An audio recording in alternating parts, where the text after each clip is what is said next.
All right, happy Thursday morning, everybody. We are back. We are the guys who connect 6, 7, and 8-figure location independent lifestyle entrepreneurs. And we did a lot of that in the past week. So we're going to try to translate that into one tidy episode today. And to do that, I brought along my co-host, the boss man. Welcome to the podcast, Ian. Yo, I wish I had the get up that you have, man. I think we should be pretty proud of ourselves on the event that we threw, but then also the quality of the swag. For me, is really the pure most important metric of how an event went, is like how good the swag was. Definitely. It is a rival when you can have these multifaceted swag elements. Well, just some brief recap stuff. First off, just from an energetic perspective, typically after events, pretty tired, you know?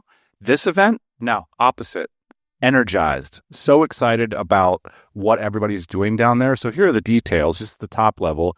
DC, Mexico was an event held in Playa del Carmen. There was 162 qualified founders there and 44 DC Black members. Those are members who've sent us their P&Ls. They've gone through an extensive interview and onboarding process, so they are qualified $1 million lifestyle business founders.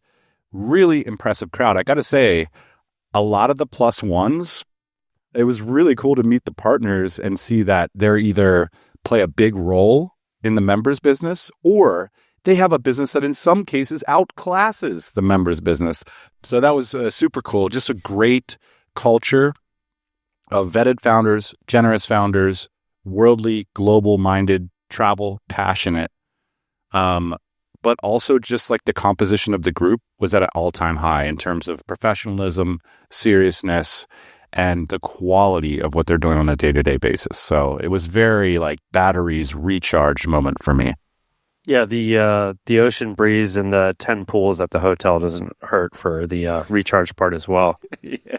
But agree, man. I mean, I think it's a little different for us, right? Like, go to like 7 of these events a year. You know, a lot of our members go to 1, sometimes maybe even 3 events a year, I think on the top end.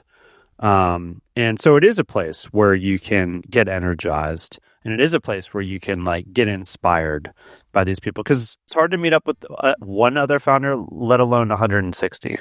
Yeah. And like, it's not like a coffee, it's like long form, which I think is what is so energizing. Just there's no like rev up chit chat. It's like people are in it, you know, in terms of like personal business conversations, you know, making a lot of progress in terms of like learning about each other, connecting, getting into the details of what's happening.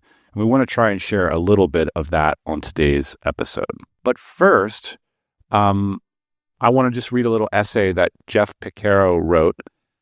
Jeff works with all of our speakers. He's worked with us since 2015. He's part of the DC team. And we were sitting at the closing party with a really incredible couple. And he ended up writing a short essay called Why We Do This. In 2013, Dave and Elle Denning were living in a town in South Africa, enjoying life as expats. They were working for a big company. And David's company announced they'd be moving to Mobile, Alabama, or Shreveport, Louisiana. Disaster. But they just read the 4-hour work week. In fact, a colleague that worked at this enormously large company handed them the 4-hour work week, and they knew they couldn't go back. So they got to work on a side hustle that would help them break free. A year later, they landed in Saigon for the start of a tour around Asia and realized they'd felt at home, the color and flavor and energy of the city, but also the community of DCers they met there. They vividly recall the moment of elation that hit them when their plan had actually worked. It reminds me of that viral video of the guy who quit his corporate job to sail around the world, and the moment he looked back and he could no longer see the shore. Our members remember that moment of, I did it. And we have the opportunity to remember together at these events, whether it's a rooftop in Bangkok, a catamaran in Mexico, a tuk-tuk parade, or just being surrounded by people who remind them that they're not crazy and that we're not alone. These events have the power to remind them of why they work so hard all year long. And we do that in the way that no other community does, because no one else curates the way we do. You don't come to a DC event to get pitched. There are no pro speakers. There are no 7-step formulas. You get conversations, you get connections, you get something real. And you're expected to give back more than you take. That's what creates the magic. That's why people walk away saying, I got more value from the hallway track than from most full-on conferences. Or, this is a direct quote, this was worth $10K after the first day. Or, I will never be able to pay back everything this community has given me. That's why they come back. So how do we deliver that? Culture, curation, and connections. We reinforce a culture of giving, being open with your failures, curiosity, and cheering for people who question the rules and do things their own way. A culture of admitting your mistakes, but also a safe place to be ambitious. A place to share everything you know while admitting you don't know everything. A place to give and sometimes to ask for help. We curate members who share those values, who don't have out-of-control egos, who don't scam or relentlessly self-promote, who understand the long-term potential of investing in a community over a quick win. We curate the stories of what people actually did. Our members come to us to recharge their entrepreneurial batteries, to get a shot in the arm of DC's irreverence, and are reassured that they're not crazy for doing things a little bit differently, but instead re-energized to chart their own path and build incredible lives and businesses. So without further ado, Ian, I'm going to get into some of our top takeaways and get your take on them. So I'm going to start with some of the sessions that had business tactics that I thought were really interesting. And I want to start with Timothy Mosier. The concept is going deep with your customers. He runs a company. He's a DC Black member. He runs a company called Learn Craft Spanish. And one of the things about Timothy is every time I talk to him, I get something clear to take away to run in my business. He's just such an excellent communicator. I think it's because he's a high-level language coach. So when he talks business, I'm taking notes. And here was the basic concept. He talked about a strategy that essentially doubles his business every time he runs the strategy. It's sort of a high investment, high return strategy. It's about going deep with your customers. And the question I pose here, Ian, is running a very high level giveaway to your customer base the most efficient ad spend ever? And that was really the question that Timothy was posing from stage, which is, in his example, his coaching programs cost like $400 a month for language learning. This is very a high price point. So he runs these giveaways where he is giving away a year of free coaching. And the cool part is he makes a ceremony out of it. At the end, he draws live the winner who will win this multi-$1,000 giveaway. But in order to get entries into this contest, you have to engage deeply with the brand. And every time you do, you get a credit to potentially earn the big giveaway. But the cool part is that the whole time you're participating in the giveaway, you are taking the actions that are required to be successful. You are taking actions towards your goal. So you start to relate the brand with the results that you're seeking. And it's very, very clever, like making commitments to people in your social network, taking actions towards the goal of ultimately learning Spanish. You could imagine us employing a similar strategy with business building. Say, for example, we would give away a completely free trip to DCPKK with all these sessions with experts there, plus a business class flight. But we would run this campaign to our entire audience. If you want to win this, you have to prove to us that you're actually taking steps forward to build a six-figure business, which is our requirement. So now we're going to have them fill out a GPS form. We're going to have them give us a clear plan. Have you taken actions on your plan? And so they're getting value the whole time towards their goal, while they're also getting extra tickets included in the ultimate giveaway. They show up at the very end to the giveaway, and they hope that they'll win, but there's probably a lot of people who join this thing, and one person celebrates the win. They win the entire giveaway. But what ultimately happens is that a lot of the other people who've experienced the value of the giveaway will talk about the brand and ultimately make the purchase themselves. And so I think Timothy has a tremendous level of conscientiousness He threads that needle. It's not a bait and switch. He's very transparent the whole time. But because the giveaway is so large relative to, it's free to interact with the giveaway, but the giveaway is such a big prize, people are willing to do a lot of work to get included in the giveaway. And it's just an absolutely masterful strategy of brand engagement, of high substance versus share it online to 5 friends. And, it's not gimmicky. It's like you're actually taking meaningful actions, and it really builds a lot of brand influence. These giveaway participants are so much more likely to take behaviors like reviewing the podcast that he runs. And so this one action drives so much brand value and ultimately revenue for the business. And I think it's something that almost any business could implement because, hey, a lot of us spend $4,000 a month in ads, right? And so why wouldn't you just make an incredible giveaway and bring your ideal clients along a path for how they could get the ultimate result they want? So that was a big takeaway for me. I thought it was a masterful presentation of how really being in touch with your customers, offering them something incredible for taking the right actions can really supercharge a business. When I watched that presentation, I thought, I can't believe that everyone is engaging at this level. He laid out for everybody what the different emails are that he sends to his customers and what their responses are. And the level of engagement that he gets from his customers back and forth is amazing. These long, multi-paragraph emails with people trying to basically engage with the brand, number one, and then win the prize. So when you look at it, you think like, my gosh, this is laborious. But the things that he gets out of it and the things that his customers get out of it are win-win. Do all these things, like you said, that lead to them being the best customer that you can possibly have. And so and my takeaway from Timothy's talk was like, this is a great way to find your best customers, basically. You're creating them, you're watching them behave. It's like really, really fascinating. And they're getting value too because they're clarifying their goals. And so it is this symbiotic thing that I think a lot of brands could consider versus just simply putting up ads or trying to do some viral sort of like wide but thin campaign. His real message to us was consider what a campaign would look like if you went deep rather than wide. Yeah. One of my other favorite presentations that had a clear takeaway was from Daniel Schreiber.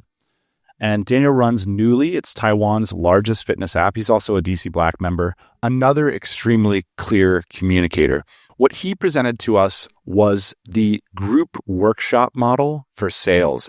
And this sits somewhere in between running a webinar and running one-on-one sales calls. So a lot of us have the challenge of we're selling high ticket offers and the one-on-one sales calls become laborious because our conversions rate might not be super high. On the other hand, you can run webinars, but your conversion rate goes down, and there's trade-offs to each of these models. And what he presented to us is how to run high-ticket workshops that convert like crazy and ultimately are more efficient than one-on-one sales calls. This is super relevant to a lot of our listeners and certainly a lot of the audience in Playa, who many of us do have a high-ticket offer. Daniel did a really nice job of showing us exactly what he did at every step of the process. For example, one critical part is charging for the workshop. So it's a 2.5-hour workshop that like 8 people come to, up to 12 people can come. So, you're getting some cash flow there that you could potentially use for advertising or other parts of your business. People show up to the workshop, they get value. You walk through a script, and here's the kicker. Once the first person buys on that workshop, it creates social proof that there is indeed value in the high ticket offer. Yep. And typically other people will start to buy. Yep. Now I'm bringing this up. Not only does Daniel run a super impressive business, but a lot of our DC Black members are using this model to sell high ticket offers. So I wanted to flag it up to the audience.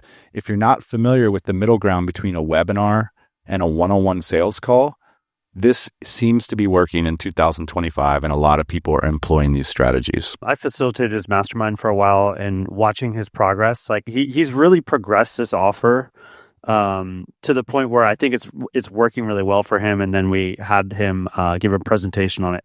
The number of people that like took out their phones during this presentation to like document his process, I think spoke to how good it is, and then also how clear it was, and then how people felt like they could implement it into their business. Daniel's method, it's really good. Can you probably find some version of it online on a YouTube channel? Probably, right? But the trust that it takes to watch the YouTube video and then go implement it into your business, there's a huge disconnect there. But when you come to an event and Daniel's there for 3 or 4 days, and he presents this, and then you get to go talk to Daniel, and then you get to bounce the idea off 5 other people that are considering implementing this in their business. And then you get to go home and like make a decision on whether or not you're going to do it. That's the ultimate fast track hack. As the kids say, it hits different. We're on to number 3 here, and one of the other formats was a discussion format.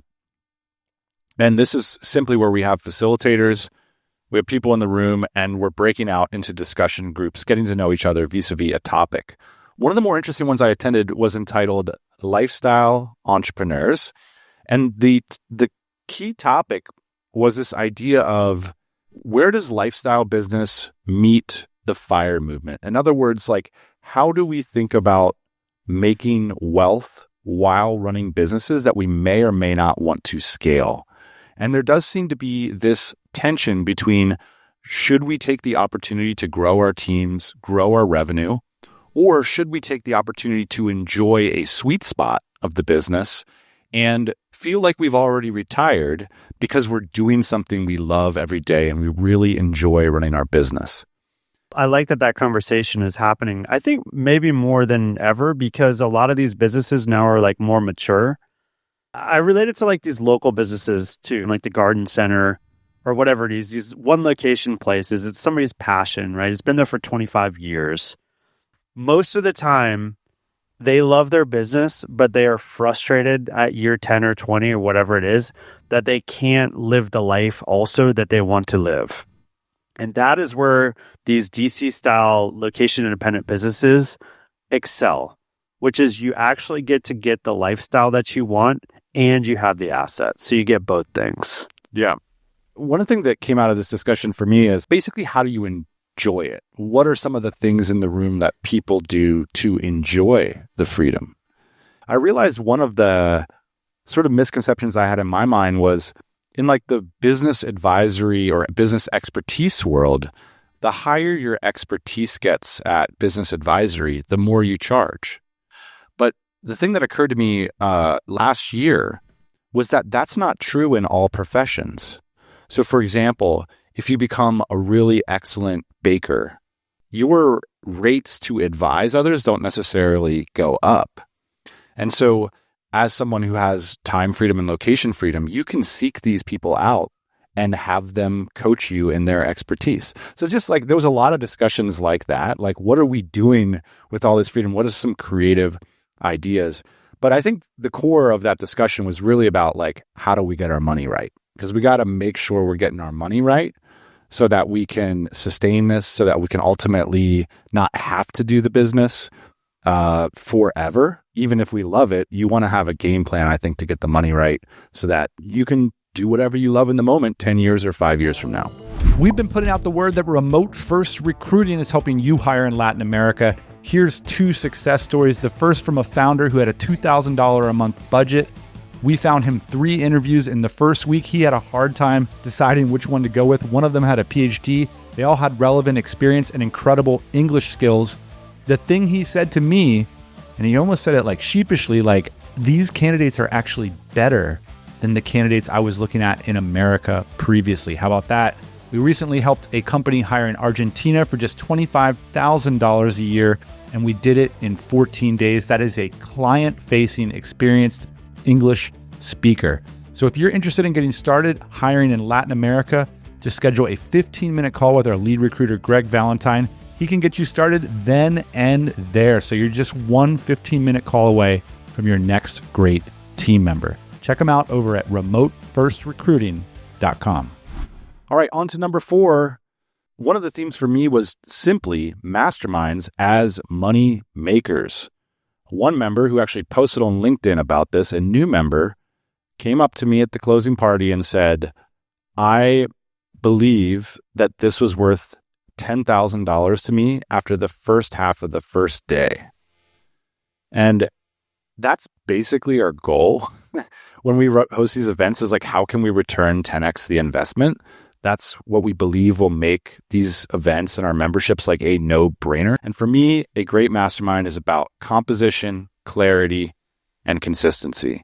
So in the case of DC Mexico, it's only a one-day mastermind, but you can get the consistency part by continuing to build relationships with the people that were at your table. But yeah, I mean, I thought just you get the right people at the table and you have a lot of clear thinking and clear communication, masterminds can move the needle remarkably well. I had no less than 3 deep strategy sessions at the event throughout the weekend. Most of these were based on partnerships and acquisitions. And I think whether it's in your mastermind or it's just at the event in general, this is a great time to shop those ideas. One of my favorite things to tell people too when they come to an event like this is like, you're having a problem with your partnership.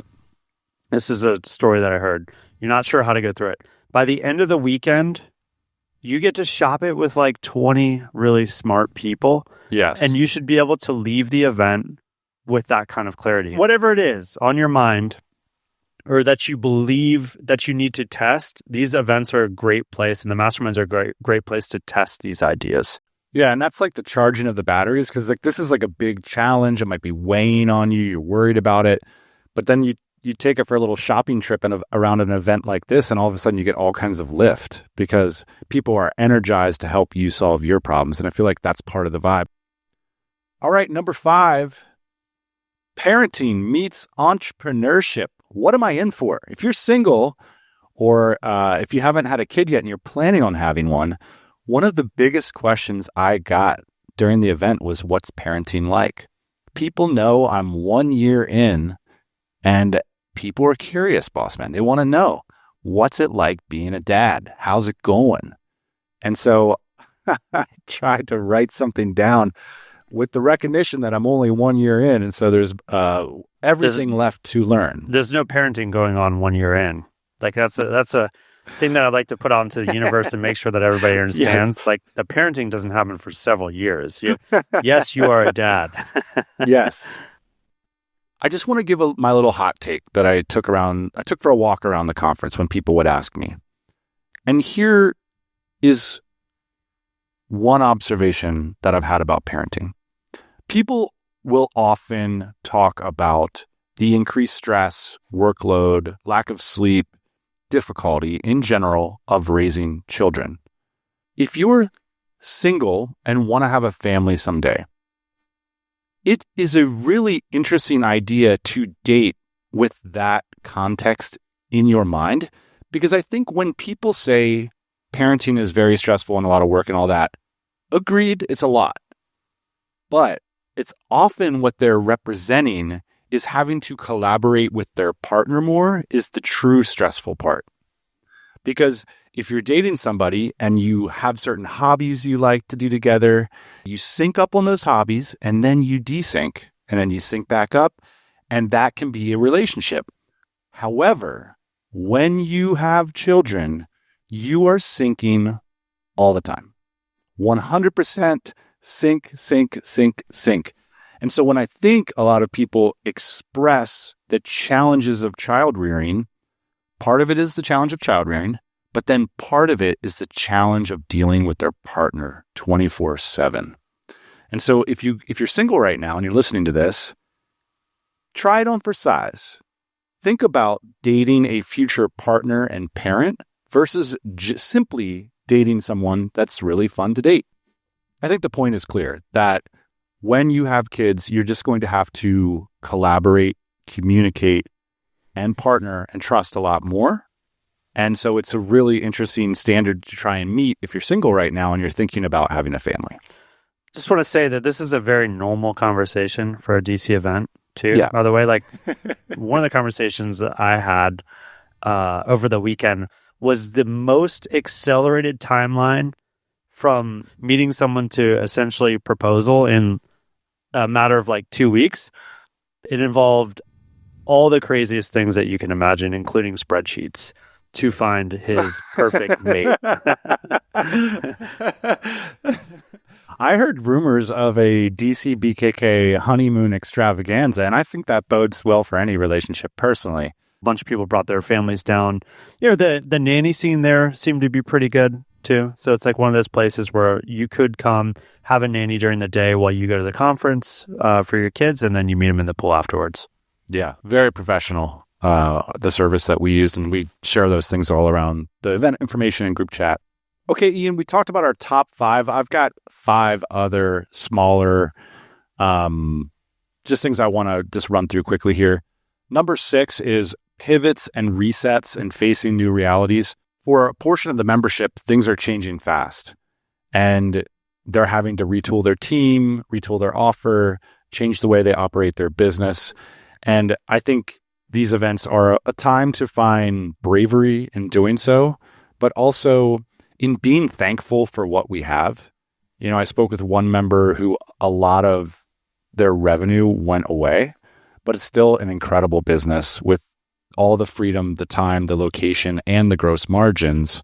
And so it was interesting to see him facing down the new reality of the scale of his business and also being thankful for where he's at in life and everything he built. One of the amazing qualities, I think, of a DCer is like how adaptable they are.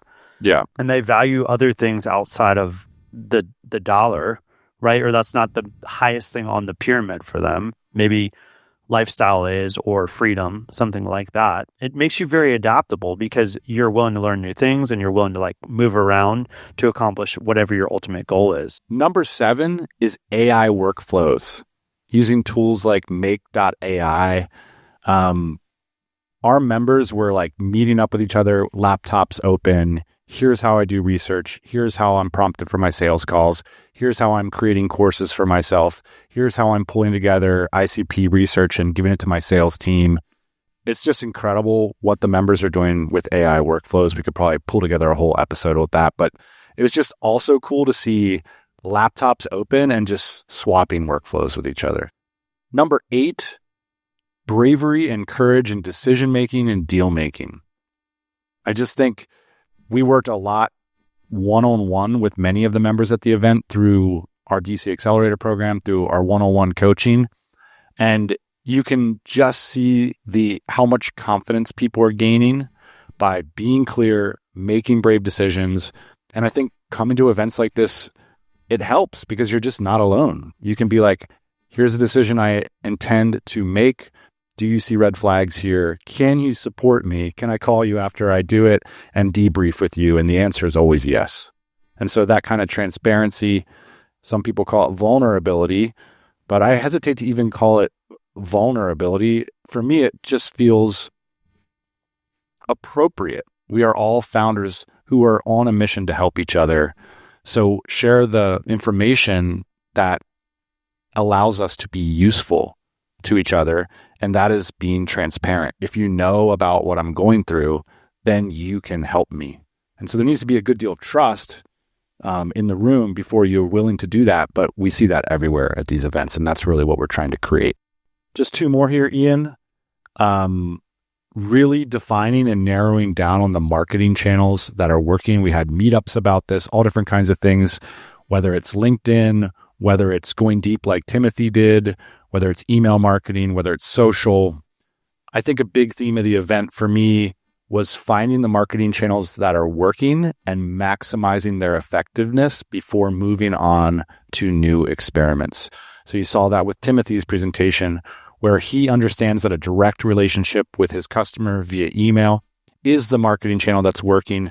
How can we take that to its logical end and generate millions in sales before we start spending money on all these other platforms? And that's a perfect example of what we're talking about with, finding your one channel that gets you to 1 million versus, just kind of trying everything.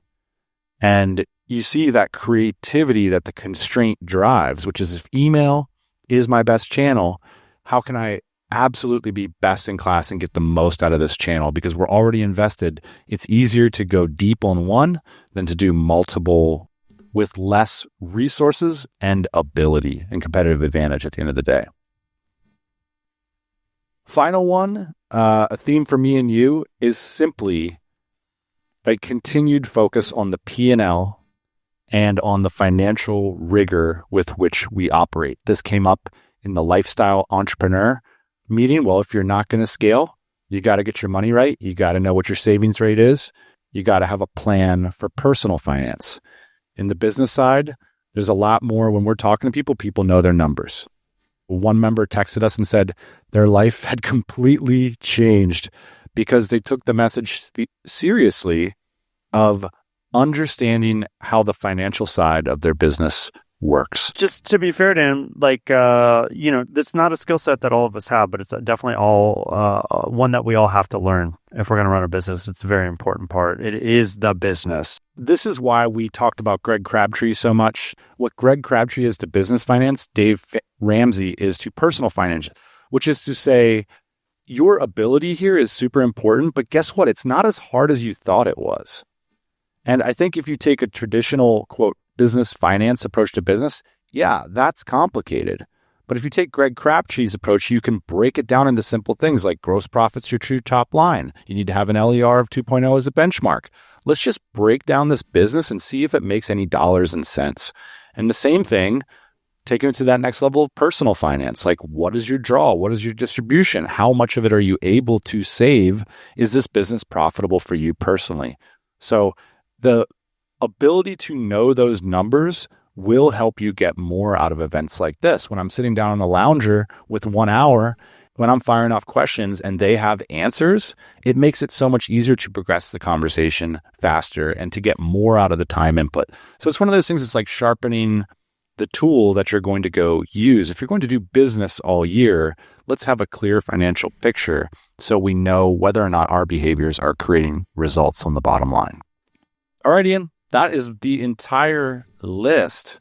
We're in debrief week, but we're already looking forward to Barcelona and Bangkok. Those are the two next big DC events coming down the pike. So we're already getting started on the next one. Yeah, Dan, it was a great event. I wrote down a bunch of things that I think we can cover this summer.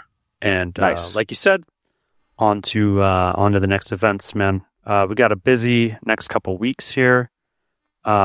With some travel before we both head to Europe for the summer. Beat that Texas heat. Stay focused on the lifestyle. And of course, enjoy the business. A little bit of that lifestyle in your business. That's right. I'm looking forward to it. If you're listening to this and you were in Mexico last week with us, thanks for helping to make it such a special week for so many of us. We'll be doing that next Thursday morning, as always. Thanks for listening.